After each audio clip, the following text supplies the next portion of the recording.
Chapter 1. The Flaw in the Design. The Ravencrest building had been Manhattan's architectural darling since 1889, a Gothic revival masterpiece that somehow survived every modernization attempt the city threw at it. Sophia. Chen had fallen in love with apartment 7B the moment she'd seen the original crown molding and the massive ornate mirror that dominated the bedroom wall. A Baroque monstrosity framed in tarnished silver, easily 8 feet tall. It's original to the building, the rental agent had said proudly. Can't be removed. Landmark protection. Sophia hadn't cared. After 3 years sleeping on her best friend's couch while working double shifts as a textile restoration specialist at the Met, she would have taken an apartment with a velvet Elvis painting bolted to the wall. She twisted her dark hair into a messy bun, studying her reflection as she unbuttoned her work blouse. October in New York meant the museum's climate control battled with ancient radiators, leaving her alternating between sweating and shivering all day. She'd been at the Met for 6 years now, working her way up from intern to junior specialist, and tonight marked her first major solo project presentation. It had gone perfectly. Dr. Morrison had actually smiled, a rare occurrence that usually predicted either exceptionally good news or imminent termination. In this case, good news. They were recommending her for the senior specialist position. Sophia caught her own grin in the mirror and laughed.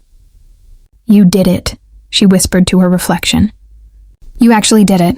She peeled off her blouse, reaching for the vintage silk robe she'd draped across her bed, a 1920s piece she'd rescued from a estate sale. Jade green with hand-embroidered chrysanthemums. The building's quirky radiator system meant her apartment ran hot, and she'd gotten into the habit of changing immediately when she got home.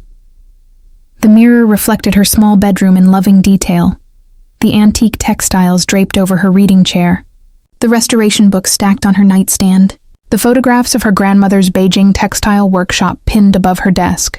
This apartment, tiny as it was, represented everything she'd worked for. Independence, stability, a space that was entirely hers. She had no idea that the mirror was lying. 3 feet away, on the other side of what should have been solid wall, Damien Ravencrest stood frozen in his penthouse office, his hand still resting on the mahogany panel that concealed the mirror's twin. He'd discovered the architectural flaw 6 weeks ago. The building had been in his family for 4 generations, passed down along with the Ravencrest fortune built on shipping, then railroads, then tech. When his father died 3 years ago, Damien inherited everything. The company, the properties, the expectations. At 34, he'd consolidated the family empire, modernized their holdings, and maintained the Ravencrest reputation for ruthless business acumen and uncompromising ethics. He'd also inherited the penthouse, which occupied the entire 8th floor of the Ravencrest building. During renovations, his contractor had discovered the original architectural plans, including a detail that made Damien's blood run cold. In 1889, the building's architect had installed a pair of matched mirrors on the 7th and 8th floors, connected by a shaft of carefully angled glass that allowed the upper mirror to function as a window into the lower apartment. It had been designed as a novelty, a Victorian gentleman's fancy, probably forgotten within decades. The shaft had been sealed over during a 1940s renovation, the lower mirror plastered over and painted, but when Damien's contractor removed the plaster from the penthouse side, the view had been restored. He should have sealed it immediately. Should have told his contractor to wall it over permanently before any tenant moved into 7B. But then Sophia Chen had signed the lease, and Damien had made the catastrophic mistake of looking. Just once, he'd told himself, just to see who was moving in, just to confirm the mirror worked both ways, which it didn't. From her side, it was simply a mirror. From his side, it was a window into her entire bedroom. He'd meant to seal it the next day, then the next week, then the next month. Instead, he'd found himself drawn back to the panel night after night, watching her move through her evening routine with the unself-conscious grace of someone who believed she was alone, watching her drape silk and brocade over her furniture like a bird building a nest, watching her fall asleep reading, her dark hair spilling across vintage pillows, watching her exist in the small, beautiful moments that no one else got to see.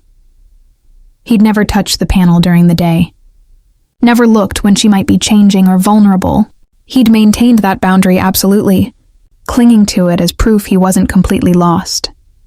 Until tonight.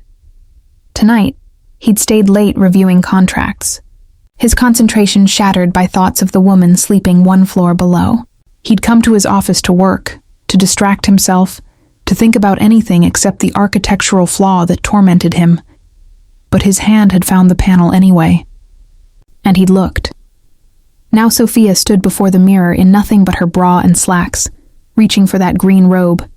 And Damien knew with absolute certainty that he'd crossed a line he couldn't uncross. He should look away. He should close the panel and call his contractor first thing in the morning and seal this window into her life forever. His hand didn't move. She shrugged into the robe, tying the silk sash loosely around her waist, and Damien felt something inside him crack. 6 weeks of watching her. 6 weeks of learning her routines, her habits, the way she hummed while she worked on her restoration projects at her desk. 6 weeks of falling for a woman who didn't know he existed. She walked closer to the mirror, closer to him, examining something on her neck. A smudge of something, maybe ink or dye from her work. She rubbed at it gently, frowning at her reflection. Damien could see the exact moment her expression changed. She wasn't looking at the smudge anymore. She was looking at the mirror itself, her head tilting as though she'd noticed something off about her reflection. His heart stopped. She stepped closer, her fingers reaching out to touch the glass. From her side, it would be cool and solid. From his side, he could see her fingertips hovering inches from his own face. "Strange," she murmured, her voice barely audible through the glass shaft. "The angle's wrong." Damien stopped breathing. Sophia traced her hand across the mirror's surface, her frown deepening. She was an expert in historical textiles and restoration. Of course she'd notice architectural details. Of course she'd wonder about Victorian-era craftsmanship and the precision of antique glass. "Tomorrow," she said softly, talking to herself. "I'll ask the building manager tomorrow. This mirror shouldn't reflect the lamp at that angle. Unless..." She pressed her palm flat against the glass, and Damien could swear he felt the warmth of it. Then her phone rang, breaking the moment. She laughed, shaking her head at her own suspicion, and walked away to answer it. Damien finally closed the panel, his hands shaking. She'd noticed. Sophia Chen, with her restoration expertise and careful eye for detail, had noticed something wrong with the mirror. It was only a matter of time before she investigated further, before she discovered the truth. He had two choices: seal the mirror immediately and never see her again, or face the fact that 6 weeks of watching had become something far more dangerous than curiosity. His phone buzzed. A text from his building manager, tenant in 7B submitted maintenance request. Says the bedroom mirror seems off. Wants it examined by historic preservation expert. Should I schedule? Damien stared at the message, his carefully controlled world tilting on its axis. He typed back, "I'll handle it personally. Schedule meeting with Ms. Chen for tomorrow, 7 p.m. If she was going to discover his secret, he'd face her himself. He'd confess everything, offer whatever apology might begin to cover the magnitude of his violation, and then he'd spend the rest of his life trying to forget the woman he'd watched fall in love with from behind a mirror. But first, he had to meet her, really meet her, before she looked at him with the disgust he deserved. Damien looked at the sealed panel one more time, then walked away. Tomorrow, his restraint would finally matter. Tomorrow, he'd prove he was still the man he'd always believed himself to be, even if it destroyed him to do it. Chapter 2. The meeting Sophia checked her reflection in the treacherous mirror one more time, smoothing down her charcoal blazer. Meeting the building's owner wasn't something she'd anticipated when she'd submitted a simple maintenance request, but apparently Damien Ravencrest took historic preservation seriously. She'd done her research during lunch. The Ravencrest family was Manhattan royalty. Old money that had successfully navigated into new money, with holdings in everything from shipping to software. Damien Ravencrest himself had taken over 3 years ago and earned a reputation as brilliant, ruthless, and intensely private. The tabloids called him the monk because in 3 years, no one had photographed him with a date. Business journals called him a visionary. His employees called him demanding, but fair. None of that explained why he wanted to personally examine a quirky mirror in a rent-controlled apartment. The knock came at exactly 7 o'clock. Sophia opened the door and immediately understood why the tabloids were so fascinated by him. Damien Ravencrest was tall, easily 6'3", with dark hair, sharp cheekbones, and eyes the color of smoke. He wore a charcoal suit that probably cost more than her monthly salary, but he'd loosened his tie and rolled up his sleeves, making him look less like a billionaire and more like a man who'd come straight from work, which she supposed he had. Ms. Chen. His voice was deep, controlled, with the barest hint of gravel. "Thank you for meeting with me, Mr. Ravencrest." She stepped back, letting him into her tiny apartment. "I appreciate you taking this seriously, though I'm sure you have better things to do than investigate a tenant's paranoid concerns about Victorian glass." Something flickered across his face. Guilt? Anxiety, before the controlled mask returned. "Historic preservation is important to my family. And you're not paranoid. You're observant." He moved past her into the bedroom, and Sophia caught the scent of his cologne, something expensive and understated with notes of cedar. He stopped in front of the mirror, his jaw tightening almost imperceptibly. "Tell me what you noticed," he said, not looking at her. Sophia joined him at the mirror, studying their dual reflections. She looked small next to him, her 5'4" frame dwarfed by his height. In the mirror, they looked like a mismatched set. The textile specialist in her work blazer and the billionaire in his bespoke suit. "The angles are wrong," she explained, pointing at the lamp's reflection.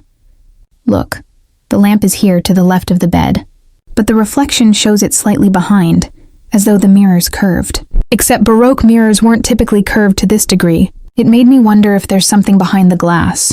A space, maybe, or a flaw in the installation." Damien was so still he could have been carved from marble. "You have a good eye. I restore 17th century textiles for the Met. I spend my life looking at tiny details most people miss." She glanced at him, catching his reflection watching her. "So? Am I crazy, or is there something wrong with this mirror?" "There's something wrong with it," he said quietly. "But not with the mirror itself." Sophia's stomach tightened at his tone. "What do you mean?" Damien turned away from the mirror, facing her directly. Up close, she could see the shadows under his eyes, the tension in his shoulders, the way his hands flexed at his sides as though fighting some internal battle. "I need to show you something," he said. "In my office. But I need you to understand. I only discovered this 6 weeks ago, the day after you moved in, and I should have sealed it immediately." Cold dread crept down Sophia's spine. "Sealed what?" "Come with me, please." He held out his hand, not touching her, just offering. "I'll explain everything, and then you can decide what you want to do about it." Sophia looked at his outstretched hand, at the carefully controlled expression on his face, at the mirror reflecting them both in its lying glass. Every instinct screamed at her to refuse, to demand answers now, to maintain the boundaries between tenant and landlord, between preservation specialist and billionaire. But she'd spent 6 years learning to read the stories that fabrics told, the wear patterns that revealed how garments were used, the stains that indicated their history, the repairs that showed someone had cared enough to preserve them. She'd learned to see what wasn't said, and right now, Damien Ravencrest's carefully controlled expression was telling her a story about guilt and shame, and something deeper that made her breath catch. "Show me," she said, not taking his hand, and watched something in his eyes shatter. He led her out of her apartment, down the hall to the elevator that only went to 2 floors, 7 and 8. The penthouse elevator. She'd never been in it before, never had reason to. They rode in silence, and Sophia watched the floor numbers change while her mind raced through possibilities. A crack in the wall? A structural issue? Some kind of monitoring system the previous tenant had installed? The elevator opened directly into his penthouse, and Sophia forgot to breathe. The space was massive, open concept with floor-to-ceiling windows overlooking Central Park, minimalist furniture that probably came from Italian designers she'd never heard of, and art that belonged in museums. But what caught her attention was the layout. She could see his office straight ahead, and even from here, she could identify the approximate location based on her apartment below, directly above her bedroom. "Oh," she whispered. "Yes." Damien's voice was rough. He walked toward his office, and Sophia followed on numb legs. The office was all dark wood and leather, with an antique desk that looked Georgian and built-in bookshelves filled with what appeared to be first editions. He stopped in front of what looked like a solid mahogany panel in the wall. "The original architect," Damien began, not looking at her, "was commissioned by my great-great-grandfather to build this property. He was known for architectural follies, hidden rooms, secret passages, novelty features that appealed to Gilded Age sensibilities." His hand rested on the panel, and Sophia watched his fingers tremble. He installed matched mirrors on both floors, connected by a glass shaft that functions as a one-way view. From your side, it's just a mirror. From mine, it's a window. The words hung in the air like a confession. Sophia felt the blood drain from her face. "A window," she repeated numbly. "Into my bedroom. Yes. And you discovered this 6 weeks ago.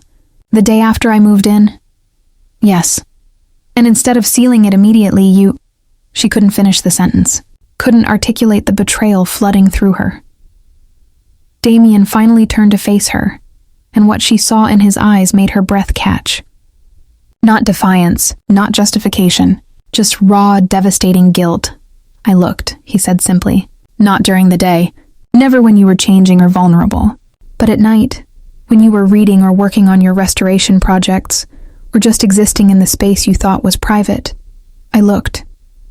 And I convinced myself it wasn't wrong, because I was maintaining boundaries, because I never touched myself, because I was just watching you live your life." He laughed bitterly. "I told myself I was protecting you by not sealing it immediately, because finding a contractor would take time, and asking questions would mean explaining the flaw. I told myself I'd seal it tomorrow, then the next day, then the next week. And all the while I kept looking, kept watching you. Kept falling." He cut himself off, his jaw clenching. "Kept falling," Sophia prompted, her voice shaking. "It doesn't matter what I was doing."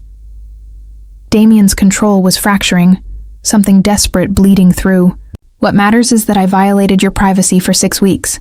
I watched you in moments you believed were yours alone. And last night, when you were undressing, I looked when I'd promised myself I never would during those moments. My restraint finally broke, and that's when I knew I had to tell you." Sophia wrapped her arms around herself, feeling suddenly exposed even though she was fully dressed. "You watched me undress.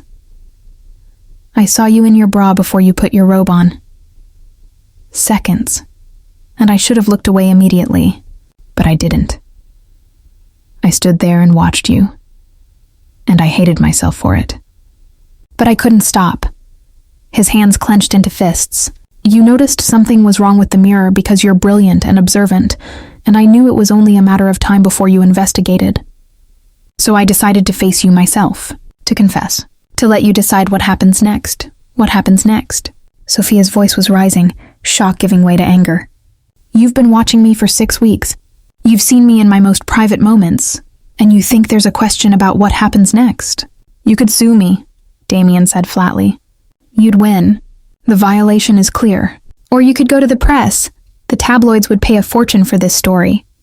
The monk exposed as a voyeur. It would destroy me, and I deserve it. So this is about guilt?" Sophia's hands were shaking. "You're confessing to make yourself feel better?" "No," Damien's voice cracked. "I'm confessing because you deserve to know the truth. Because lying by omission is still lying, and because I need you to understand that I know what I did was unforgivable." He pulled his phone from his pocket and pulled up a contact. "This is my attorney's number. He's expecting your call. He has instructions to offer you whatever settlement you want.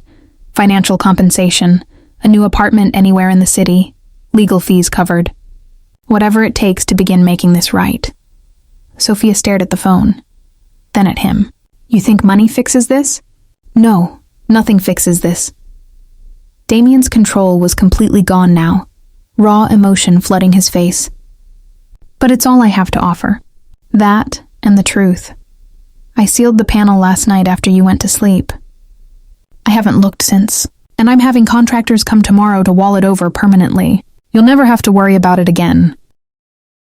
"I'll never have to worry." Sophia laughed, the sound slightly hysterical. "You watched me for 6 weeks? You saw me in my most private space, doing things I would never have done if I'd known someone was watching. You took that from me. You took my sense of safety in my own home." "I know." Damien looked like he was being torn apart. "I know, and I'm sorry. I'm so goddamn sorry, Sophia. I wish I could take it back. I wish I'd sealed it the moment I discovered it. I wish—" "What?" she demanded. "What do you wish?" "I wish I'd never looked at all, because then I wouldn't know what it's like to watch you exist in your space, to see the careful way you preserve beautiful things, to fall—" He stopped himself again. "Say it," Sophia whispered. "To fall in love with you through a mirror." Damien's voice was barely audible. "To know exactly how you hum when you're concentrating, and how you fall asleep with books on your chest, and how you talk to yourself when you're working through problems. To learn your routines and your habits and the 1,000 small details that make you who you are, and to know that everything I feel is built on a foundation of violation and betrayal." Sophia felt tears burning behind her eyes. "You don't get to love me. You don't get to make this romantic. What you did was wrong." "I know. You invaded my privacy." "I know. You watched me without my consent." "I know." Damien's voice broke. "I know all of it, Sophia, and I'll spend the rest of my life knowing it. But I won't lie to you anymore, even if the truth destroys me. I watched you. I fell for you. And I hate myself for both." Sophia turned away from him, staring at the mahogany panel that concealed her bedroom. 6 weeks. 6 weeks of her life, exposed to a stranger's gaze. Every private moment, every vulnerable instant, stolen. "Open it," she said quietly. "What?" "Open the panel." "Show me." Damien hesitated. "Sophia, open it." Her voice cracked. "You owe me that much. Let me see what you saw." His hand shook as he pressed the hidden catch. The panel swung open, revealing the massive mirror. Except from this angle, it wasn't a mirror at all. It was a perfect window into her bedroom, showing her empty bed, her draped textiles, her carefully arranged space, her violated sanctuary. Sophia stepped forward until she was inches from the glass, staring down into her own bedroom. She could see everything. The book on her nightstand, the jade robe draped across her chair, the photographs above her desk, all of it exposed. 6 weeks, she whispered. Behind her, Damien's voice was raw with shame. 6 weeks. Sophia pressed her hand against the glass just as she'd done the night before. Except now she understood what the warmth meant. Someone had been standing here, watching her. Someone had seen her in moments she'd believed were hers alone. Someone had stolen her privacy and called it falling in love. She turned to face him, tears streaming down her face. "Get out!" Damien flinched as though she'd struck him. "Sophia, get out of my building. I don't care where you go, but you don't get to be here anymore. Not in this space. Not near me." Her voice was steady despite the tears. "I need time to think, to process, to decide what I'm going to do, and I can't do that with you here." "I understand." Damien pulled a business card from his pocket and set it on his desk. "My attorney's number is on there, along with my personal cell. Call whenever you're ready, for the lawsuit, or to tell me you're going to the press, or just to scream at me. Whatever you need." He walked toward the elevator, then paused at the threshold. "For what it's worth, and I know it's worth nothing, you were beautiful. Every moment, and I know I had no right to see any of it." Then he was gone, and Sophia was alone with the window into her violated sanctuary. She stood there for a long moment, staring at her bedroom through the lying glass. Then she pulled out her phone and made a call. "Hi, it's Sophia Chen. I need to schedule an emergency session. Something happened, and I need help processing it." Her therapist's voice was warm with concern. "Of course. Can you tell me what happened?" Sophia looked at the window one last time. "Someone saw me when I thought I was alone, and I don't know if I'll ever feel safe in my own space again." Chapter 3. The empty building. Damien didn't go home. He checked into a hotel 3 blocks away, not one of his properties, because he didn't trust himself not to find a reason to stay close. The penthouse was being packed up by his staff while he sat in an anonymous room and stared at his phone, waiting for Sophia to call and destroy him. She didn't call. 3 days passed. The contractors sealed the mirror panel on both sides, walling over the Victorian architect's folly permanently. His building manager reported that Ms. Chen had been present during the work, watching every moment to ensure it was done properly. She still didn't call. Damien attended board meetings and reviewed contracts and made decisions that moved millions of dollars, and none of it felt real. His CFO asked if he was feeling well. His COO suggested he take a vacation. His executive assistant, who'd worked for him for 5 years and knew him better than most, simply looked at him with concern and asked, "What happened?" "I did something unforgivable," Damien told her, "and now I'm waiting to face the consequences." The consequences didn't come. A week passed. Then 2. Damien moved between the hotel and his office, avoiding his own building, checking his phone obsessively for the call that would signal his destruction. Instead, he got a text from an unknown number. "We need to talk. Come to my apartment tomorrow at 7. Use the front entrance, not the penthouse elevator." SC Damien stared at the message for 10 minutes, his heart racing. Then he typed back, "I'll be there." Sophia opened her door at exactly 7:01, and Damien's first thought was that she looked exhausted. Dark circles shadowed her eyes, and she'd pulled her hair back into a severe bun that made her look older. Harder. "Come in," she said, her voice carefully neutral. Damien stepped into the apartment he'd watched for 6 weeks, and the difference was immediate. Her textiles were gone from the furniture, packed away. The photographs had been removed from above her desk. The jade robe no longer draped across her chair. The space looked like a rental again, stripped of the personal touches that had made it hers. "You're moving," he said quietly. "No." Sophia closed the door, leaning against it. "I'm deciding whether to stay. I brought in a friend who's a therapist. Not my therapist, just a friend who specializes in trauma and violation. She helped me process what happened, what you did." Guilt tore through Damien's chest. "Sophia, let me finish." Her voice was firm. "I spent 2 weeks deciding what to do. Sue you, go to the press, just move and forget it ever happened. I had options, but I kept coming back to one question. Why didn't you seal it immediately?" Damien forced himself to meet her eyes. "Because I'm weak. Because I saw you, and I wanted to keep seeing you, and I convinced myself that watching was harmless. That's what you told me before, but I've been thinking about it, really thinking, and I don't believe that's the whole truth." Sophia pushed away from the door, crossing her arms. "You're a billionaire. You could have any woman you wanted. You could date models, actresses, socialites, but instead you spent 6 weeks watching a textile specialist through a mirror. Why? Because you're beautiful. I'm average looking at best, and we both know it. Because you're brilliant then. There are brilliant women everywhere in Manhattan. Try again." Damien's carefully maintained control was cracking. "What do you want me to say?" "The truth. Not the guilt-soaked confession. Not the self-flagellation. The real reason you kept looking." Sophia's eyes were fierce. "Because I need to understand. I need to know why you violated me, and I'm weak isn't good enough." Damien felt something inside him break open. "Because watching you felt like coming home." The words hung between them. "I built an empire," he continued, the confession pouring out. "I followed every expectation. I did everything right, and I was miserable. Every relationship I had was with women who wanted the Ravencrest name, or the money, or the status. Every interaction felt like a transaction. And then I looked through that mirror and saw you existing in your space. Really existing, not performing for anyone. And it was the first time in years I felt anything real." He laughed bitterly. "You hummed while you worked. You talked to yourself. You fell asleep in the middle of reading and woke up confused with book imprints on your face. You were just yourself. Completely, unself-consciously yourself. And I got addicted to watching someone be genuine. So you stole my genuine moments." "Yes." Damien's voice cracked. "I stole them. Because I'm a selfish bastard who wanted something real, and I didn't care that I was taking it without permission. And I'm sorry. God, Sophia, I'm so sorry."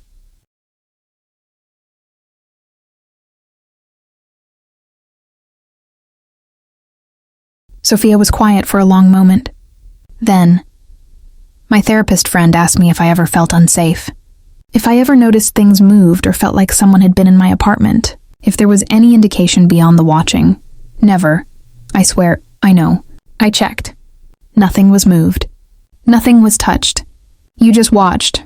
She met his eyes, which made it harder in some ways, because the violation was entirely one-sided. You took from me, but you didn't give me anything to push back against. No phone calls, no messages, no attempts to contact me, just silent observation. I didn't think I had the right to more. You didn't have the right to any of it. Sophia's voice was sharp. But here's what I've realized over the past 2 weeks. Neither of us can undo what happened. You watched me. I felt violated. Those are facts. The question is, what do we do with those facts? Damien's heart was pounding. What do you want to do? I want to understand you. Really understand you. The way you think you understand me. Sophia's expression was complicated. Anger and curiosity and something else he couldn't identify. You spent 6 weeks watching me exist. Now I want 6 weeks of truth from you. Complete unfiltered honesty. Every question I ask, you answer. No matter how uncomfortable, how revealing, how vulnerable it makes you. You owe me that. And then what? Then I decide whether to sue you or expose you or... She paused. Or whether there's something here worth salvaging. Something real, built on honesty instead of stolen moments. Damien felt hope flare in his chest. Dangerous and fragile. You're giving me a chance? I'm giving us both a chance to figure out what this is. What you did was wrong, but my therapist friend pointed out something interesting. You confessed. Before I discovered it myself, before I had proof, you told me the truth. And that confession, that willingness to face consequences, means something. She stepped closer, and Damien forced himself not to reach for her. You said you fell in love with me through a mirror. But you fell in love with a version of me that didn't know you existed. That's not real love. That's fantasy. So if you want a chance at something real, at actually knowing me and letting me know you, then you agree to my terms. 6 weeks of complete honesty, Damien said. Starting now. Every evening at 7, unless I cancel. We talk. You answer my questions. And at the end of 6 weeks, I decide what happens next. And if you decide to destroy me, then you'll face it knowing you at least tried to make it right. Sophia held out her hand. Do we have a deal? Damien looked at her outstretched hand, the same hand she'd refused to take when he'd first tried to explain. Now she was offering him something infinitely more valuable, a chance to be known truly, to prove that the man who'd violated her privacy could somehow become someone worthy of her trust. He took her hand, feeling the warmth of her skin against his. We have a deal. Good. Sophia pulled her hand back, but he caught the slightest tremor in her fingers. She wasn't as controlled as she appeared. First question, why the monk? Why haven't you dated anyone in 3 years? Damien smiled sadly. Because after my father died, I inherited not just his empire, but his mistakes. He had affairs, paid off mistresses, broke my mother's heart repeatedly, and I promised myself I'd never be him, never hurt someone that way. So I stopped dating entirely, rather than risk becoming the man I despised. But you hurt me anyway. Yes. Turns out not dating doesn't make you moral. It just makes you alone. Sophia nodded slowly, processing this. Second question, what did you see that made you keep looking? That first night, what was I doing? Damien closed his eyes, remembering. You were hanging silk on your furniture, draping it carefully, adjusting the folds. And you were humming, something classical, I think. Mozart, maybe? And you looked so content, like you were exactly where you belonged, doing exactly what you loved. I was, Sophia whispered. I'd just moved in. I was so happy. I know, I saw it. And I wanted to be part of that happiness, even if I had no right to it. Sophia was quiet for a moment. Then, third question. When you said you watched me fall asleep reading, what book was I reading that first night? The Age of Innocence, Wharton. You made it 3 chapters before you fell asleep with it open on your chest. Jesus. Sophia pressed her hand to her mouth. You really did watch everything. Every night. Until I learned your routines better than my own. That should terrify me. It should, Damien agreed. Does it? Sophia met his eyes. I don't know yet. Ask me again in 6 weeks. Chapter 4. The sessions became a ritual. Every evening at 7, unless Sophia texted to cancel, Damien arrived at her apartment and answered questions. Some were simple. Favorite foods, childhood memories, the origin of his scar, skiing accident at 15. Others cut deeper. On week 2, Sophia asked, "When did you realize what you were doing was wrong?" Immediately, Damien admitted. The first night, I looked, and my first thought was, this is a violation. But my second thought was, just one more minute, and then another minute, and another, until I'd convinced myself that as long as I maintained boundaries about when I looked, it wasn't really wrong. Just morally gray. Sophia's laugh was bitter. Is that what you told yourself? Every night. And every night I hated myself a little more, but not enough to stop. Why not? Damien forced himself to hold her gaze. Because watching you was the only time I felt like myself. Like the man I wanted to be, not the man I had to be. And I was selfish enough to keep taking those moments even knowing they weren't mine to take. On week 3, she asked, "Did you ever touch yourself while watching me?" Damien's face burned. No, never. That was my line. I could look, but I wouldn't make it sexual. As though that somehow made it better. Did it make it better? No. It just meant I was lying to myself about why I was watching. Pretending it was romantic instead of predatory. Was it romantic? For you? Damien considered the question carefully. I thought it was. I thought I was falling in love with you. The real you, not the performance. But now I think I was falling in love with the idea of you. The fantasy of someone genuine and beautiful existing just for me to observe. And that's not romance. That's possession. Sophia's eyes were unreadable. At least you understand that now. On week 4, the questions became more personal. Tell me about your first kiss, Sophia said. I was 16. Her name was Charlotte. We were at a charity gala. My family knew hers. It was terrible. Too much teeth, too much tongue. We both laughed afterward. Your first time? College. A classmate. We dated for 6 months before sleeping together. It was fine. Not earth-shattering, but nice. Your last serious relationship? Damien was quiet for a long moment. Her name was Victoria. We dated for 2 years before my father died. She wanted to get married. Expected it, actually. Her family had money. Our families were friends. It made sense on paper. But after my father's funeral, she sat me down and explained how our marriage would work. Separate bedrooms, discreet affairs, public appearances only. Just like my parents. And you said no.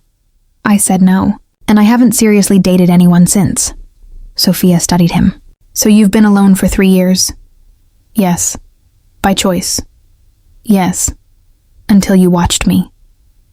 Damien's throat was tight. Until I watched you. And convinced yourself it was a relationship. I never thought... He stopped himself. That's a lie. I did think of it as a relationship. A one-sided, completely unbalanced, violating relationship. But a relationship nonetheless. I learned your routines. I worried when you came home late. I celebrated when you smiled. And I told myself that caring about you somehow made the watching less wrong. Did you imagine us together? In your fantasies? Every night? Damien's voice was barely audible. I imagined meeting you properly, taking you to dinner, learning about your work, hearing your laugh directed at me instead of at something you were reading. I imagined earning the right to be in your life instead of stealing glimpses of it. And now? Now I'm sitting in your apartment, answering your questions, hoping that honesty might somehow build a bridge across the damage I caused. Knowing it probably won't, but trying anyway, because it's all I can do. Sophia was quiet for a long moment. Then, tell me something you saw that you wish you hadn't. Damien closed his eyes. You cried one night, about 3 weeks after you moved in. You came home late, went straight to your bedroom, and just sobbed into your pillow. I wanted to stop looking, to give you that privacy at least. But I couldn't make myself look away. I stood there and watched you cry, and I felt like the worst kind of monster. I remember that night, Sophia said softly. Dr. Morrison rejected my research proposal. Said I wasn't ready for the senior position after all. I thought my career was over, but it wasn't. 2 weeks later, you got the approval. How did you know that?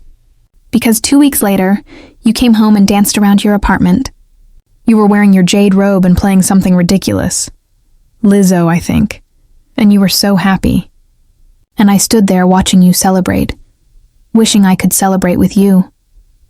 Sophia's expression was complicated. You really did see everything. Everything you did in that bedroom. Every private moment, every vulnerable instant. I stole all of it. And now you're giving it back. In a way, by telling me what you saw, you're letting me reclaim those moments, letting me understand how they looked from the outside. Is that helping, or making it worse? Sophia stood up, walking to the window that overlooked the street. I don't know. Some days, hearing about it makes me feel violated all over again. Other days, it feels like you're helping me process what happened by being honest about your perspective. My therapist says that's normal, that trauma processing isn't linear. You're still seeing your therapist about this? Twice a week. Working through trust issues, anxiety about privacy, anger at the violation. She glanced back at him, and complicated feelings about the man who violated me. Damien's heart stopped. Complicated feelings? You confessed. You're being honest. You're facing consequences instead of running. And despite everything, despite how wrong what you did was, there's a part of me that's curious about you. About the man who watched me for 6 weeks and thought it was love. I don't deserve your curiosity. No, you don't. But you're getting it anyway. Sophia turned back to the window. Next question. If you could go back to the night you discovered the mirror, what would you do differently? I'd seal it immediately. Call a contractor that night, tell him it was an emergency, and wall it over before you ever moved in. And then I'd never have seen you at all. Never watched you exist in your space. Never learned your routines or your habits or the 1,000 small details that made me think I knew you. Damien stood up, crossing to stand beside her at the window, close enough to talk quietly, far enough to maintain respectful distance. I'd never have fallen for the fantasy of you, but I also wouldn't have violated you, and that trade would have been worth it. Sophia looked up at him, and for the first time in 4 weeks, he saw something other than anger or caution in her eyes. Something softer, more uncertain. Ask me something, she said quietly. You've been answering questions for a month. Ask me something. Damien's breath caught. Are you sure? One question. Make it count. He thought about all the things he wanted to know. Her childhood, her dreams, her fears. But there was only one question that really mattered. Do you think there's any chance you could ever forgive me? Sophia was quiet for a long, agonizing moment. Then, ask me again in 2 weeks. When the 6 weeks are up, it wasn't a yes, but it wasn't a no either. And for now, that was enough. Chapter 5. The shift week 5 changed everything. Sophia had been asking lighter questions, his favorite movies, his opinion on modern architecture, the story behind the first edition books in his office, surface-level things that didn't cut quite so deep. Damien had started to wonder if they were running out of darkness to excavate.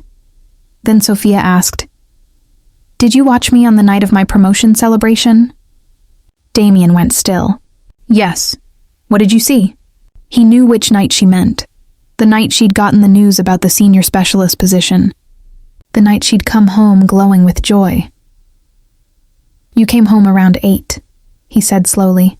You were wearing your work clothes, but you'd undone your hair, and you stood in front of the mirror. He stopped. You stood in front of the mirror and smiled at yourself. Really smiled, like you were proud of who you saw. I was. Sophia's voice was soft. It was the first time I felt like I'd really made it. After 6 years of fighting for recognition, I'd finally earned the senior position on merit. Not connections, not luck, just my work. I know. I could see it in your face. You looked triumphant. And then, Damien's throat was tight. Then you changed into your jade robe. And you sat at your desk and worked on a restoration project for hours. Some kind of Silk King dynasty? Late 18th century. It was the project that helped me get the promotion. You were so focused, so careful with it, and I remember thinking that I was watching an artist at work. That the way you handled that silk was the same way a pianist handles keys or a painter handles brushes, like it was sacred. Sophia was quiet. What did you feel? Watching me work? Awe and envy.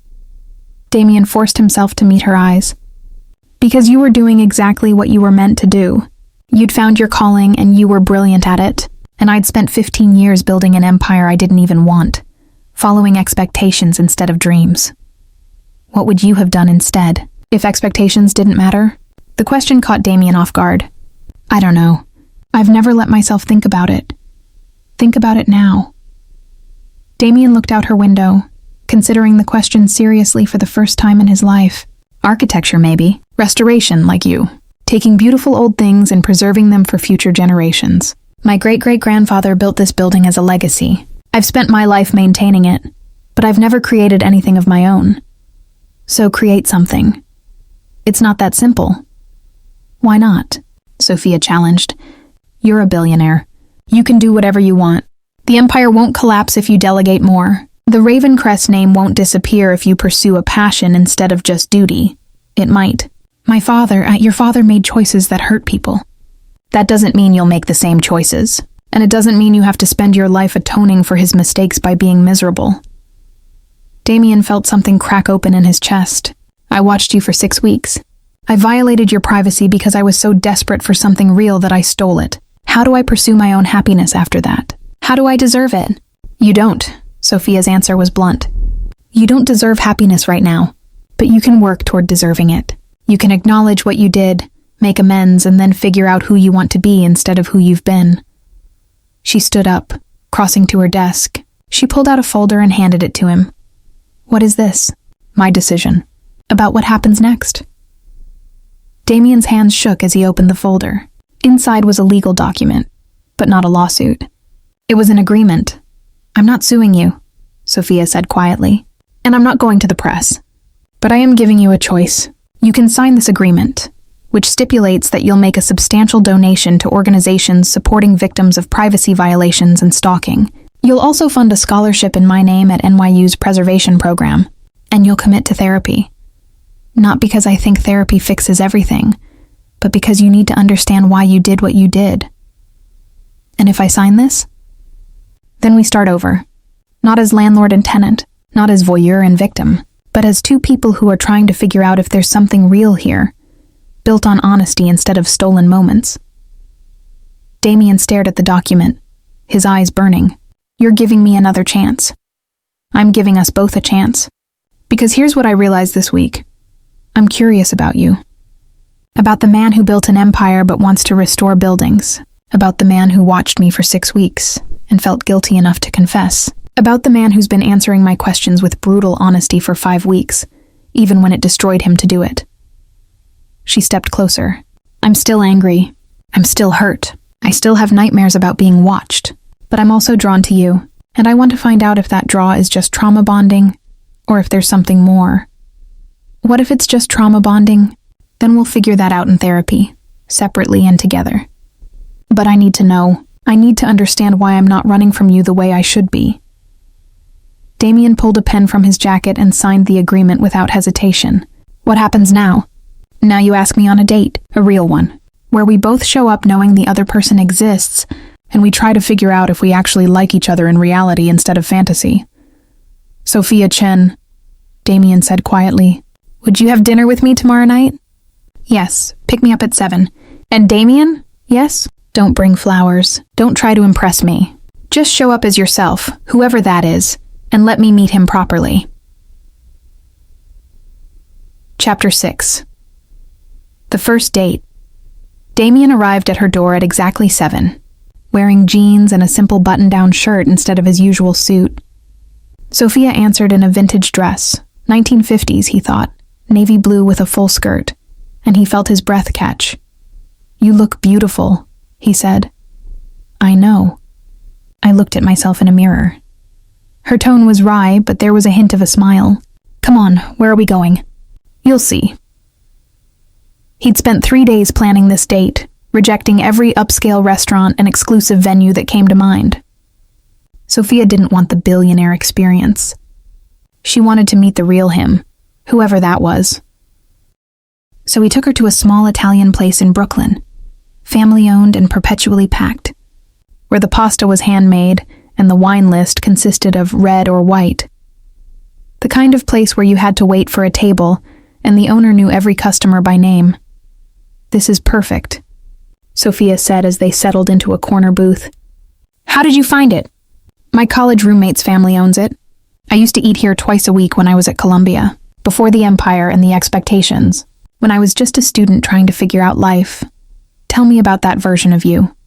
So Damien did. He told her about studying architecture until his father demanded he switch to business, about the friends he'd lost when he took over the company because suddenly he was their boss, not their peer, about the first time he'd realized his name carried more weight than his ideas. "I miss that person sometimes," he admitted. "The one who got excited about flying buttresses and Gothic arches, who spent weekends sketching building designs that would never be built, who thought maybe life could be about creating beautiful things instead of just maintaining profitable ones." "What's stopping you from being that person again?" "Fear mostly. Fear of failing, fear of disappointing people, fear of being like my father, selfish enough to pursue happiness at others' expense." Sophia reached across the table, not quite touching his hand, but close enough. "What you did to me was selfish, but pursuing your passion isn't the same as violating someone. You can want things without taking them from others." "Can I? Because I wanted you, and I took that." "Yes, you did. But now you're asking permission. Now you're building something with consent instead of stealing moments without it. That's the difference." Their food arrived. Handmade ravioli for her, carbonara for him, and they ate in comfortable silence for a while. Then Sophia asked, "What would you design? If you could build anything?" Damien thought about it. "A preservation center. State-of-the-art facilities for restoring historical artifacts and buildings. Training programs for new preservationists. A place where the past and future could coexist." "That's beautiful." Sophia's eyes were bright. "So why don't you do it?" "Because I wouldn't even know where to start. Start by calling architects. Start by researching preservation needs. Start by admitting that the empire can run without you micromanaging every detail." She paused. "Start by believing you're allowed to want something." After dinner, they walked through Brooklyn Bridge Park, the Manhattan skyline glittering across the water. Damien kept his hands in his pockets, maintaining respectful distance, hyper-aware of every boundary. "You can relax," Sophia said. "I'm not going to break. I don't want to presume. Damien, we're on a date. It's okay to stand close to me." He moved closer, their shoulders almost touching. "Is this okay?" "Yes." She was quiet for a moment. "Can I ask you something? About the watching?" His stomach tightened. "Of course. Did you ever imagine what it would be like if I knew you were there? If I was watching back?" Damien forced himself to answer honestly. "Yes, sometimes. I imagined that maybe you'd know somehow. That maybe you'd feel my presence. And in my fantasies, you didn't mind. You'd live your life knowing I was watching, and it would be intimate, shared, instead of stolen. That's still voyeurism. I know. Even in my fantasies, I couldn't escape what I was doing wrong." Sophia stopped walking, turning to face him. "Here's what I've realized. I can't change what happened, but I can decide what it means. I can let it destroy my sense of safety, or I can reclaim my narrative by choosing what happens next." "And what are you choosing?" "I'm choosing to see if there's something here worth exploring, because despite everything, despite the violation and the betrayal, I see you trying. I see you being honest even when it destroys you. I see you facing consequences instead of running, and that matters. You shouldn't have to see me trying. You should have had the choice from the beginning." "You're right. I should have, but I didn't. So now we're here, trying to build something from the wreckage, and maybe that's its own kind of beautiful." Damien felt tears burning behind his eyes. "I don't deserve you." "No, you don't. But maybe someday you will." She stepped closer, close enough that he could feel the warmth of her. "Can I try something? Anything." Sophia stood on her tiptoes and kissed him gently, her lips soft against his. It lasted maybe 3 seconds, barely a kiss at all, but Damien felt it rearrange something fundamental inside him. When she pulled back, her eyes were searching his face. How did that feel? Like the first real thing I've felt in 3 years. Good. Because I needed to know if the draw was just in my head, or if there was real chemistry here. And there is, which makes everything more complicated. Why complicated? Because now I have to figure out if I'm drawn to you in spite of what you did, or because of it. If I'm attracted to the man who confessed, or if I'm just responding to the intensity of the situation. What if I told you I don't care? That I'll take whatever you're willing to give, for whatever reason. Sophia smiled sadly. Then I'd say you're still thinking like someone who steals moments instead of someone who earns them. I need to figure this out, Damien, and I need you to let me do that without pressure. I understand. They walked back to her building in comfortable silence. At her door, Sophia turned to him one more time. Thank you for tonight. For being yourself instead of the person you think I want to see. Thank you for giving me the chance to try. Same time next week? I'll be here. Sophia smiled. A real smile, warm and genuine. And Damien felt hope bloom in his chest. Dangerous, fragile hope that maybe, somehow, they could build something real from the foundation of his betrayal. It wouldn't be easy. It wouldn't be quick. But for the first time in 6 weeks, Damien believed it might be possible. Chapter 7. The test. The second date was at a museum. Sophia's choice. She took him to the Met's textile preservation lab, showing him the work she'd been doing on the Qing dynasty silk that had earned her promotion. This is where the magic happens, she said, gesturing to the climate-controlled workspace. Every piece tells a story. Wear patterns, repairs, alterations. We're not just preserving fabric. We're preserving history. Damien watched her explain the delicate process of cleaning and stabilizing centuries-old silk, and he realized he was seeing the version of her he'd watched through the mirror. The focused, passionate artist completely absorbed in her work. Except this time, she knew he was watching. And she'd invited him to see. You really love this, he said. I love giving beautiful things a future, taking something fragile and damaged and helping it survive another century. She glanced at him. There's a metaphor in there somewhere. I'm the damaged thing. We both are. You violated my trust. I let you back in anyway. We're both trying to figure out if we can be restored or if we're too broken. What do you think? Sophia carefully set down the silk she'd been examining. I think restoration is possible, but it requires the right tools, the right environment, and a lot of patience. Rush it and you cause more damage. Force it and it falls apart. But take your time, be gentle, and sometimes you can create something even more beautiful than the original. She looked at him directly. The question is, do you have the patience for that kind of work? I have all the patience in the world for you. Not for me. For yourself. Can you be patient with your own restoration? With figuring out who you are without the empire and expectations weighing you down? Damien thought about it. I don't know. I've spent 15 years being impatient with myself, demanding perfection, refusing to fail. That's why you need therapy. That's why this agreement isn't just about making amends. It's about learning to be human, flawed, real. Have you started your therapy? The sessions the agreement requires? First appointment was yesterday. Damien smiled ruefully. My therapist asked me why I watched you. I gave him the same answers I gave you. Loneliness, wanting something real, moral weakness. What did he say? He said that voyeurism often stems from a fear of genuine intimacy, that watching is safer than participating because you can't get hurt if you're just an observer, and that maybe I'd been watching my whole life, watching my parents' marriage fall apart, watching my father's mistakes, watching other people live authentically while I performed. Sophia was quiet. That's insightful. It's terrifying, because if he's right, then what I did to you wasn't an isolated incident. It was a pattern I've been following my entire life, and I have no idea how to stop watching and start living. You start by showing up, like you did tonight, like you've been doing for 7 weeks. You start by being present instead of hiding behind mirrors, literal or metaphorical. She took his hand. The first time she'd initiated physical contact beyond that brief kiss and led him to another section of the lab.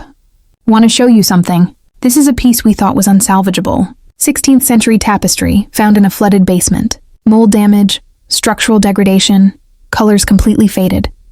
She pulled up before and after photos on her computer. The before was barely recognizable as fabric.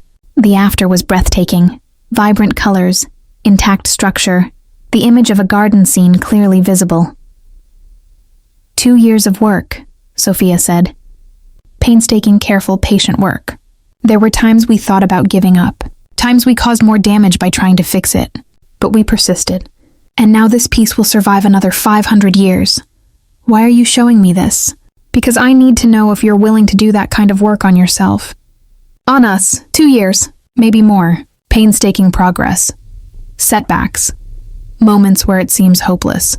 Are you willing to commit to that? Damien looked at the restored tapestry, thinking about everything it represented. Patience. Dedication. Faith in the possibility of healing. Yes, he said. I'm willing. Even if it doesn't work. Even if we do all the work and still can't be together. Even then. Because becoming someone who deserves you is worth it. Even if I never get to actually have you. Sophia squeezed his hand. Good answer. They had dinner at a Thai place near her apartment, and Sophia asked about his therapy sessions. Damien found himself opening up in ways he never had before. Talking about his childhood, his relationship with his father, the pressure of expectations that had shaped every decision he'd made. I never wanted the empire, he admitted. I wanted to build things, not manage them. But my father made it clear, Ravencrests don't indulge in hobbies. We maintain the family legacy, so you sacrificed your dreams for duty, and resented him for it. Then felt guilty for resenting him. Then watched him destroy my mother with his affairs and felt even guiltier, because I understood why he did it. He was miserable too.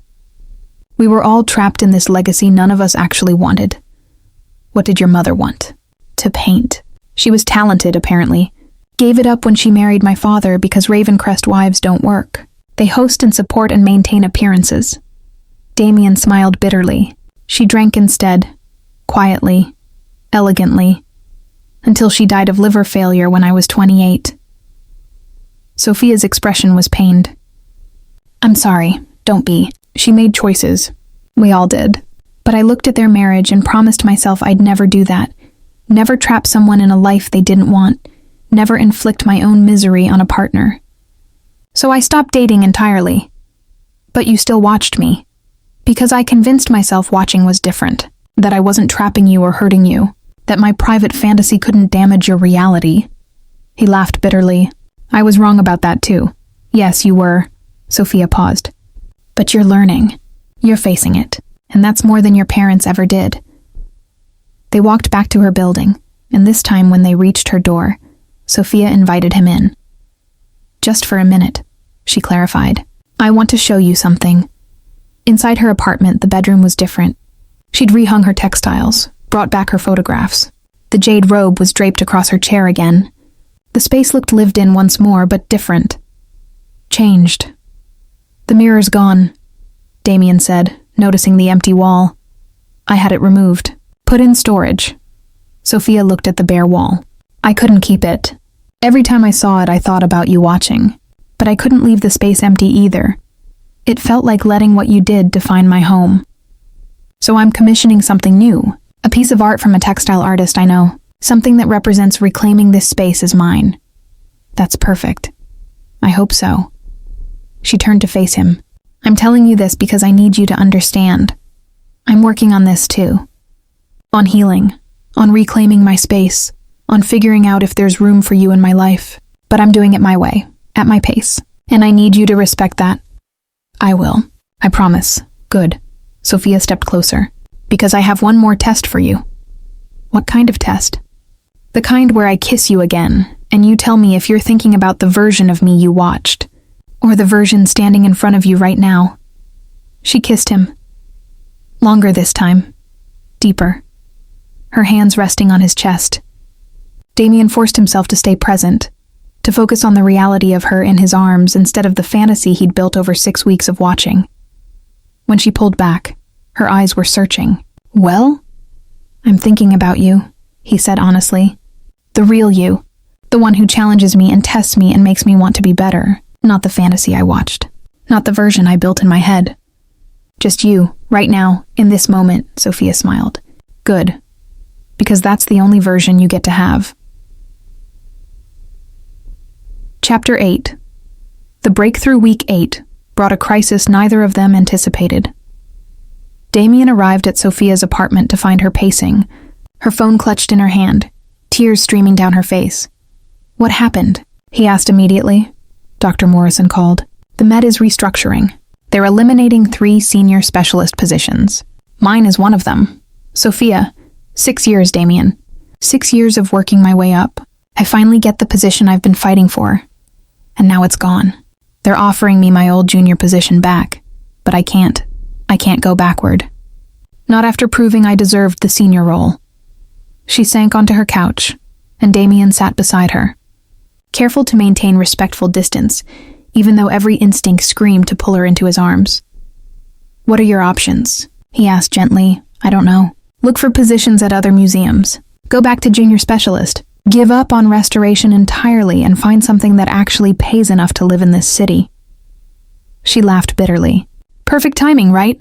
Just when I'm trying to reclaim my life. The universe reminds me how precarious everything is. Damien thought carefully before speaking. I could help. No, Sophia. No, Damien. I'm not taking money from you. I'm not letting you solve this with your wealth. That would just make me another person who needs you instead of someone who chooses you. And I need to know I can survive without you. What if it's not about solving it? What if it's about creating an opportunity that would exist whether or not we were involved? She looked at him warily. What do you mean? The preservation center I talked about. The one I've been designing in my head since our first date. What if I actually built it? Damien, let me finish. Not for you, for me. Because my therapist is right. I've been watching life instead of living it. And I want to create something that matters. Something that preserves beauty instead of just managing profit. A state-of-the-art facility with positions for preservationists who want to do meaningful work. You're talking about building a facility because I lost my job. I'm talking about building a facility because it's what I should have done 15 years ago. You losing your job just gave me the push I needed. He pulled out his phone, showing her sketches he'd been working on. I started designing it 3 weeks ago, after our date at the museum. I've been working with architects, researching preservation needs, planning something real. Sophia stared at the sketches. These are beautiful. They're preliminary. But I want to do this. And yes, there would be a position for you if you wanted it. But there would also be positions for 10 other preservationists. This isn't about solving your problem. It's about creating something bigger than both of us. How long would this take? To build? 18 months, maybe 2 years. So it wouldn't solve your immediate problem. But it would give you something to work toward. A future that exists because you inspired it. Not because I'm trying to buy forgiveness. Sophia was quiet for a long time, studying the sketches. You're serious about this? Completely. I've already started looking at properties, old warehouses that could be converted, historic buildings that need restoration themselves.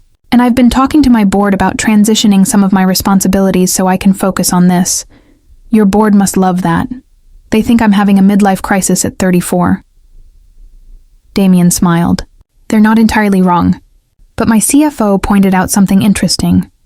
Ravencrest Industries has been profitable but stagnant for 5 years. We maintain, but we don't innovate. This preservation center could be the start of something new. A branch of the company focused on cultural heritage instead of just financial returns. So it's a business decision. It's a life decision. The business aspect just makes it sustainable. Sophia set down the sketches, wiping her eyes. I don't know what to do with this information. You don't have to do anything. I'm building it whether or not you're involved. But I wanted you to know that your passion inspired mine. That watching you work on that Qing Dynasty silk made me remember what it feels like to care about creating something beautiful. And I wanted to thank you for that. By offering me a job, by offering you a future where your skills are valued and your work matters. If you want it, no pressure, no strings, just an opportunity that will exist in 2 years whether we're together or not. Sophia leaned back against the couch, closing her eyes. I hate that I want to say yes, then say yes, but not yet. I need to figure out my immediate situation first. I need to know I can survive this crisis without depending on you. Can you understand that? Completely. Damien stood up. Call me if you need anything. Or don't. Whatever you need. Wait. Sophia opened her eyes. Don't go. I know we usually spend these evenings talking, but could we just exist together, like a normal couple? Watch a movie, order takeout, not analyze everything for once? Damien sat back down. What do you want to watch? Something mindless. Something that doesn't require emotional processing. She pulled up Netflix. How do you feel about action movies? I feel like they're perfect. They ordered Chinese food and watched explosions and car chases and impossibly attractive people saving the world. And somewhere around the second hour, Sophia's head ended up on Damien's shoulder. He held very still, barely breathing, afraid to disturb the moment. This is nice, she murmured during a quieter scene. It is. Is this what normal couples do? Just exist together without crisis or confrontation? I think so, though I'm not sure we qualify as a normal couple. No, we definitely don't. She tilted her head to look up at him. But maybe we could try, for tonight at least. Just be two people watching a movie. No history, no baggage, no processing. Just this. I'd like that. They made it through 2 movies before Sophia fell asleep against his shoulder. Damien carefully adjusted their positions so she was more comfortable, then grabbed a blanket from her chair and draped it over her. He should leave. Should let her sleep and head back to his hotel. But instead, he stayed, watching her sleep the way he used to through the mirror. Except this time, she'd chosen to let him see. She'd invited him into her space, trusted him with her vulnerability, given him the gift of her simple, unconscious presence, and Damien understood, finally, the difference between watching and witnessing. Watching was taking. Witnessing was receiving. Sophia had given him permission to witness her life, and that was infinitely more valuable than anything he'd stolen. Chapter 9. The choice. Sophia woke up at 3 a.m. to find Damien still there, his head resting against the back of her couch, asleep in what looked like an incredibly uncomfortable position. She should wake him up, send him home. But instead, she studied his face, the sharp cheekbones, the dark lashes, the worry lines that had deepened over the past 8 weeks. He looked younger asleep, more vulnerable. You're staring, he murmured without opening his eyes. Sorry, did I wake you? No, I've been awake for the past hour. Didn't want to move and disturb you. Sophia sat up, stretching. You should have woken me. Your neck is going to be destroyed. Worth it. Damien opened his eyes, smiling slightly. How are you feeling? About the job? Scared, angry, uncertain, she paused. About you? Complicated. Good complicated or bad complicated? I'm not sure yet. Sophia stood up, moving to the kitchen. Do you want coffee? Please. She made them both coffee, settling back on the couch with her mug. Outside, Manhattan was starting to wake up.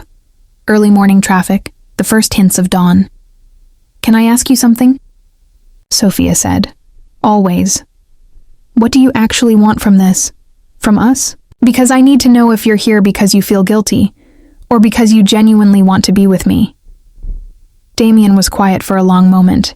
Honestly, both. I feel guilty about what I did. I'll probably feel guilty for the rest of my life.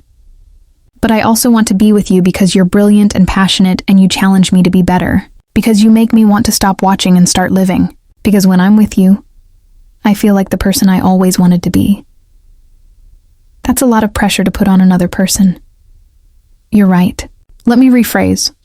I want to be with you because I like who I am when I'm with you. Because you inspire me. Because I think we could build something real if we're both brave enough to try. And if I can't get past what you did, if the violation is too big to heal, then I'll accept that. I'll still build the preservation center. I'll still work on myself in therapy. I'll still be grateful that you gave me the chance to try. But I won't pressure you to feel something you don't feel. Sophia sipped her coffee, thinking. I have a confession of my own. Okay, I looked you up. Before our first date, read articles about your business dealings, your family history, the tabloid coverage, and I found an interview you gave 3 years ago, right after your father died. I remember that interview. Business Journal. They wanted to know my vision for the company.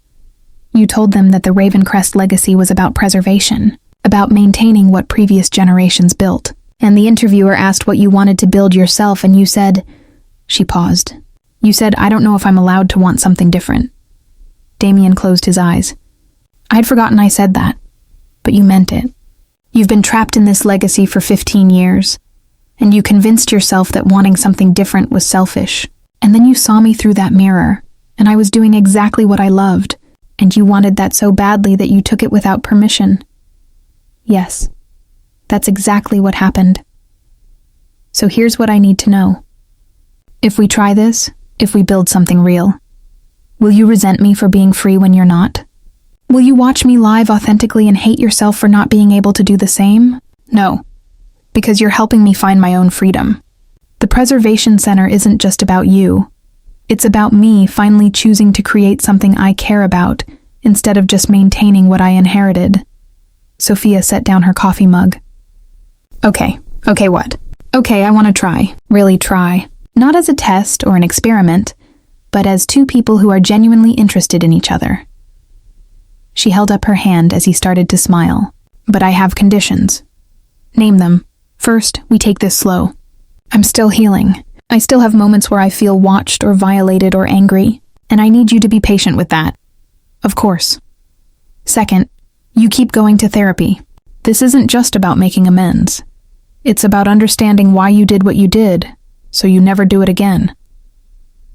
Already committed to that. Third, you let me help with the Preservation Center. Not because you owe me, but because I have expertise you need. I want to be part of building something, not just a beneficiary of your guilt. I'd be honored. And fourth, Sophia took a breath. You tell me about the other nights. The ones you haven't mentioned? The times you watched me and thought things you're too ashamed to admit. Damien's expression shuddered. Sophia, no, if we're doing this, I need complete honesty. I need to know the worst of it, because I can't heal from something I don't fully understand. He was quiet for a long time. Then, there was one night. About 4 weeks in. You'd had a bad day at work. I could tell from your body language when you came home. And you put on music and danced around your apartment in your robe. Just dancing, completely unselfconsciously, to some pop song I didn't recognize. I remember that night. I watched you for over an hour. And I didn't just watch. I imagined dancing with you. Holding you. Being part of your joy instead of stealing glimpses of it. And He stopped, his face burning with shame. Say it. I touched the glass where your hand had been. Like I could reach through and touch you. Like I could make myself part of your world instead of just an observer. And I knew in that moment that I'd crossed a line in my head, even if I hadn't physically. Because I wasn't just watching anymore. I was imagining a relationship that didn't exist. Sophia felt her stomach twist. What else? There were nights when you'd fall asleep with your laptop open. And I'd watch you sleep for hours, memorizing the way your hair fell across your pillow, the way you curled into yourself, and I'd tell myself stories about our future, how I'd wake you up gently, how you'd smile at me, how we'd have lazy mornings together. I built an entire fantasy relationship based on watching you exist. That's incredibly creepy. I know, but also incredibly lonely. Damien looked at her, surprised. What? You were so desperate for connection that you built a relationship with someone who didn't know you existed. That's not just violation, it's profound loneliness. And I think that's what I'm responding to. Not the watching itself, but the desperate need for something real that drove you to it. Does that make it better? No, but it makes it more complicated. And I think complication is where healing happens. Sophia stood up, crossing to where Damien sat. She took his hands in hers. I forgive you, she said quietly. Damien's breath caught. What? I forgive you for watching me, for violating my privacy, for building a fantasy instead of approaching me honestly. I forgive you because holding on to the anger is exhausting, and because you've done the work to earn forgiveness, and because I want to move forward instead of staying stuck. Sophia, but forgiveness doesn't mean forgetting. It doesn't mean what you did was okay. It means I'm choosing to release the hold this has on me so I can figure out what comes next. Tears were streaming down Damien's face. Thank you. God, Sophia, thank you.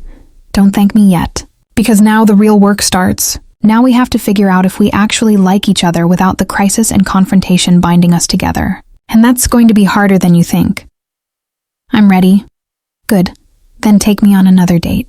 A real one. where we talk about normal things like favorite books and childhood memories and whether pineapple belongs on pizza, where we learn each other the way people normally do, slowly, naturally, without architectural flaws forcing intimacy. Damien smiled through his tears. Saturday? There's a restoration workshop upstate that's offering tours. I thought you might enjoy seeing how other facilities operate. Perfect. Pick me up at 9. It's a date. Sophia leaned forward and kissed him gently. Now go home and get some actual sleep. You look terrible. Has anyone ever told you you're incredibly romantic? Only when I need to be. The rest of the time I'm pragmatic. She walked him to the door. And Damien? Yes? Thank you for being honest. Even the ugly parts. Especially the ugly parts. Chapter 10. The Foundation. The restoration workshop was 3 hours north of the city, tucked into the Catskills. Sophia spent the drive telling Damien about her childhood in Los Angeles, her grandmother who'd taught her about textiles, the first piece she'd ever restored, a Victorian dress her grandmother found at an estate sale. I was 12, she said, and I thought I could just throw it in the washing machine. My grandmother nearly had a heart attack. What happened to the dress? Miraculously, it survived. My grandmother used it as a teaching moment, showed me how to properly clean antique fabrics, how to assess damage, how to respect the history embedded in each piece. I've been hooked ever since. She sounds wonderful. She died when I was 16, left me her entire collection of textiles and restoration tools. That's what's draped all over my apartment, pieces she spent 50 years collecting. Every time I work on a restoration, I feel like she's with me. Damien glanced at her. I'm sorry. I didn't know. How could you? Watching someone doesn't mean you actually know them. Sophia's tone was gentle, not accusatory. That's what we're doing now. Learning the things that watching couldn't teach you. The workshop was everything Sophia had hoped for. Dedicated preservation spaces, climate-controlled storage, state-of-the-art equipment. The director gave them a tour, and Damien asked surprisingly informed questions about humidity controls and archival materials. You've been researching? Sophia said when they had a moment alone. Obsessively. I want my preservation center to be even better than this. More accessible, more focused on training the next generation. He pulled out a tablet showing updated designs. Look, I added a teaching wing and a public gallery where we can display pieces we're working on so people can see the process. That's brilliant. People need to understand that preservation is active work, not just storage. That's what you taught me. When you showed me that tapestry at the Met, the one that took 2 years to restore, I realized preservation is about fighting against time, about refusing to let beautiful things disappear. They spent 3 hours at the workshop, and Sophia could see the passion in Damien's eyes as he discussed the project. This wasn't about guilt or obligation anymore. He genuinely cared about creating something meaningful. On the drive back, they stopped at a small diner for late lunch. Sophia ordered pancakes for dinner. Damien got a burger. Can I ask you something? He said. About us? Of course. Do you think about it? About the watching, when we're together? Sophia considered the question. Sometimes, not as much as I did at first, but there are moments where I catch you looking at me and I wonder what you're thinking. If you're comparing the reality to the fantasy you built, I'm not. I promise I'm not. I believe you. But it's hard to shake the feeling that you already know me in ways I didn't consent to. That you have this catalog of my private moments stored in your head, and I can't access them or change them or control them. Is there anything I can do to help with that? Sophia smiled. You're doing it. You're being present. You're learning me in real time instead of watching passively. You're giving me control by letting me lead this relationship at my pace. That's not enough. It's a start. She reached across the table, taking his hand. Healing isn't linear. Some days I'm fine with what happened. Other days I want to scream at you. But I'm choosing to stay because the man you're becoming is worth the work of getting past the man you were. I don't deserve you. Stop saying that. You don't get to decide what I deserve. I do. And I'm deciding that I deserve someone who's working as hard as you are to be better. After lunch, they walked through a small town near the diner, window shopping and talking about nothing important. Damien told her about his college roommate who'd ended up as a marine biologist. Sophia told him about her disastrous attempt at learning to knit. It's basically textile work, she said. I should be good at it, but I managed to create something that looked like a deformed snake. Please tell me you have photos. Absolutely not. That abomination was burned for the good of humanity. They were laughing when Damien's phone rang. He glanced at it, his expression darkening. Who is it? Sophia asked. My CFO. Probably about the board meeting on Monday. He declined the call. I'll call him back later. What's the board meeting about? My proposal to create a new division for the Preservation Center. Some board members think it's a waste of resources. Others think I'm having a crisis. Only a few understand that it's about evolution. Are you worried? Honestly? No, it's my company, my decision. And for the first time in 15 years, I don't care if people approve of my choices. I'm doing this because it matters to me. Sophia squeezed his hand. I'm proud of you. For what? For fighting for something you care about instead of just maintaining what you inherited. They drove back to the city as the sun set, and Sophia felt something shift inside her. She was falling for him. Really falling. Not because of the intensity of their situation, not because of trauma bonding, but because the man sitting beside her was genuinely trying to build a life worth living. At her apartment, Damien walked her to her door. Thank you for today, she said. For the workshop, for the conversation, for just being normal with me. Thank you for giving me the chance. Sophia stood on her tiptoes and kissed him. Longer this time, deeper, her hands sliding into his hair. When she pulled back, they were both breathing hard. Do you want to come in? She asked. Damien's eyes were dark with desire. Are you sure? I'm sure. But just to talk, just to exist together. I'm not ready for more yet. I'll take whatever you're willing to give. They spent the evening on her couch, talking about their favorite books and movies, and the dreams they'd given up. Damien admitted he'd wanted to study in Italy, to learn restoration techniques from European masters. Sophia admitted she'd once considered moving to Beijing to work in her grandmother's old workshop. Why didn't you? Damien asked. Fear, mostly. Fear of leaving everything I knew. Fear of failing in a foreign country. Fear that I wasn't actually good enough to honor my grandmother's legacy. You're good enough. You're better than good enough. I know that now, but at 24 I didn't. So I stayed in New York and told myself I'd made the practical choice. Do you regret it? Sophia thought about it. No. I love my work at the Met. And if I'd gone to Beijing, I wouldn't have gotten the senior position. Wouldn't have moved into this apartment. Wouldn't have met you. That last one wouldn't necessarily be a bad thing. Stop. You're allowed to be part of my life now. You've earned that right. Damien pulled her closer, and they sat in comfortable silence, watching the city lights outside her window. This was what normal couples did, Sophia thought. They existed together. They shared space and time and small, ordinary moments that built into something extraordinary. And for the first time since discovering the mirror, she felt truly safe. Chapter 11. The project. The board meeting went better than expected. Damien's CFO and 3 board members supported the Preservation Center. 2 abstained. 1, his father's oldest friend, voted against it. You're making a mistake, Thomas Blackwell said after the vote. The Ravencrest legacy is about profit and power, not cultural charity work. Then maybe it's time to redefine the legacy, Damien replied.